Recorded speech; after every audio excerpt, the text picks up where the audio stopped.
President John F. Kennedy, he once famously said, "Ask not what your country can do for you. Ask what you can do for your country."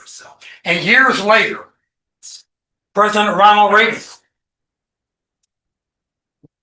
he said, "Government is getting too big. There are way too many social programs. We need to shrink the size of government." During his inaugural address, he stated matter-of-factly, "Government is the problem." Two men from opposing sides of the political aisle, although they believed in two things. They believed in individual liberties, and they also believed in personal responsibility. They believed it was inherent for each and every one of us to take account for ourselves, not to rely on the government. Toastmaster, fellow Toastmasters and guests, good evening. Recently, there was a government shutdown. And during the government shutdown, people were complaining from coast to coast, whining, bitching, and whining and complaining, not receiving their SNAP benefits, what they felt was their entitlement to our tax dollars. Yeah. So I did a little research. I discovered that there were 42 million people receiving SNAP benefits. 42 million. That's absolutely mind-boggling.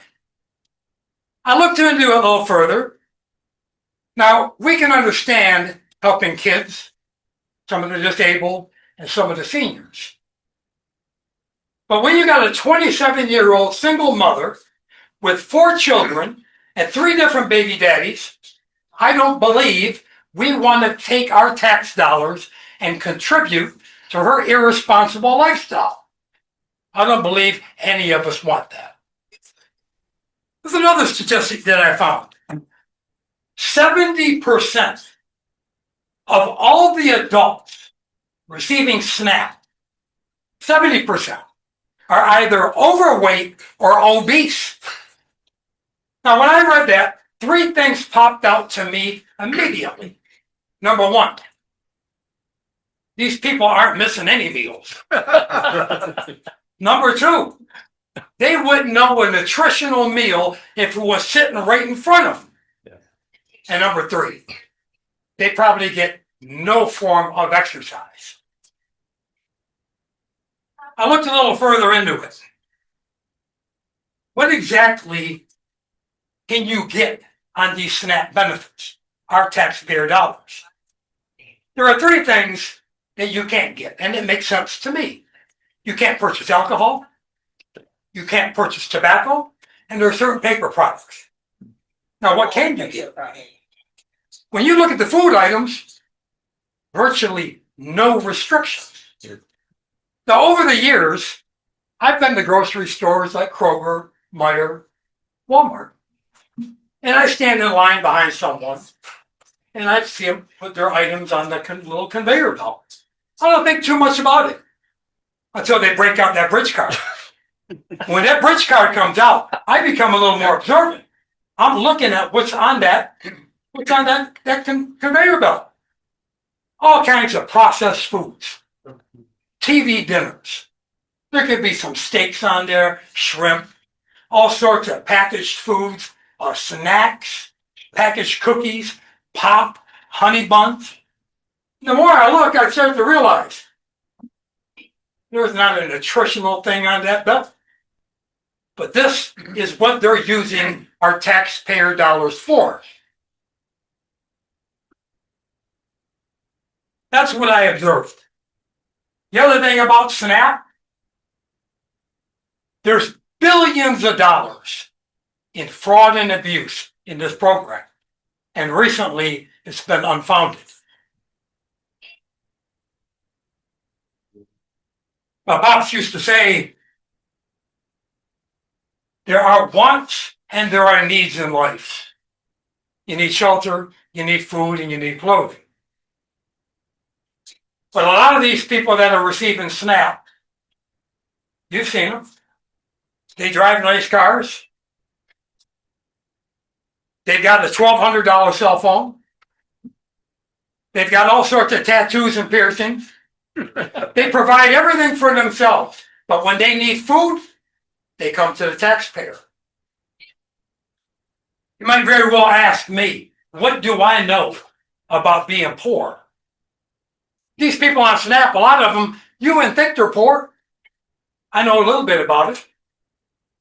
I didn't realize that I was growing up poor until I became an adult. I'll tell you a little bit about my childhood. There were 8 of us living in a small little house on the west side of Detroit. Might have only been 1,200 square feet. My mother, father, I got 4 brothers and my sister. Every Friday, my mother would go grocery shopping. And this is what she bought. She would buy huge bags of potatoes, just bare bone potatoes in a bag, 20-pound sack. Big bags of rice and noodles. We never bought any processed food. No more microwave, none of that, ever. When we had milk, because there were 6 of us kids growing up, we typically, because milk was kind of expensive for us, so we'd have powdered milk. We'd get the gallon jug out, put water in it, put the milk powder in and stir it.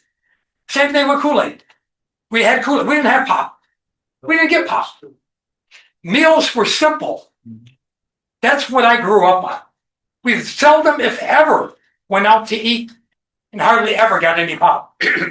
I never had a steak or lobster ever until I was an adult and I was in boot camp down at Fort Knox, Kentucky.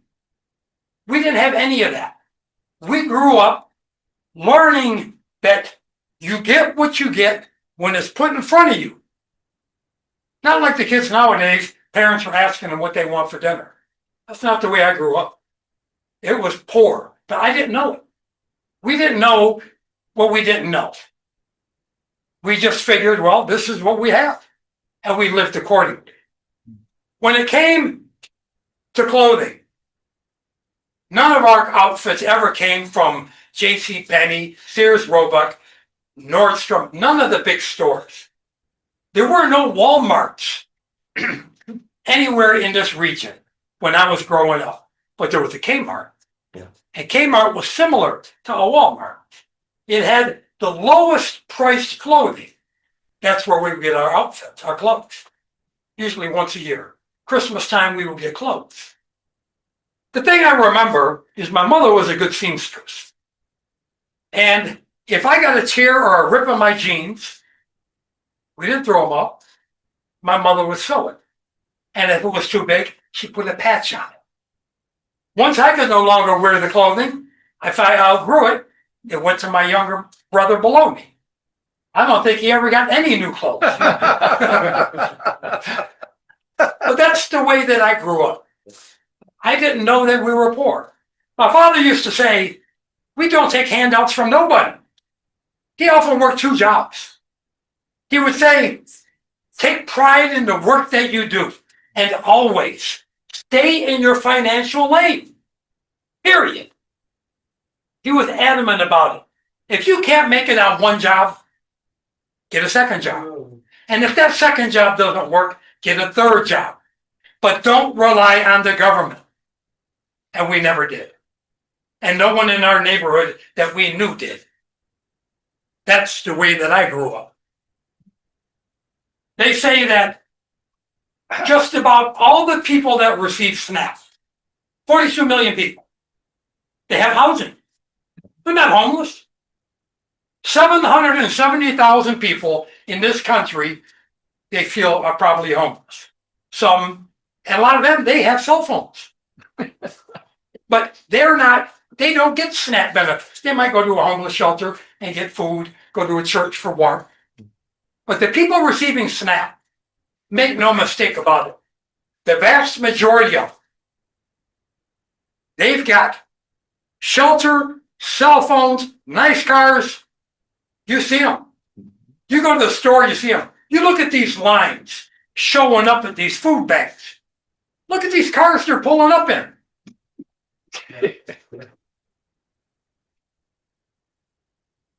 Recently, the government started to realize how much fraud and abuse is in this system. And now they're starting to go state by state. They want to find out who all these people are. And once they started to do that, all the red states pretty much right away complied. We'll give you the list of the people. But the blue states, there's pushback. There's a reason for that, and we all know why. But they're starting to really look into it. Look at the work requirements that these people also have. Are they looking for a job? How long have they been receiving these benefits? You see, originally, when FDR created these programs during the Great Depression, like Social Security Administration, he created the welfare state, the food programs, created Medicare. Originally, it was created as a safety net, a lifeline, if you will, short term to help people get back on their feet. It was never intended to become what it is today. The reality of what it turned into today become a nightmare. Now the government's starting to look into it, and as well they should. The other thing that I think they need to do, my view, is these food restrictions. If they want our government money, our taxes, you don't buy no processed food, no TV dinners, no steaks, none of that. You buy sacks of potatoes. You buy big bags of rice, like my family did when I was a kid. My father used to say, everyone has experienced bad luck in life. And everyone has experienced failure.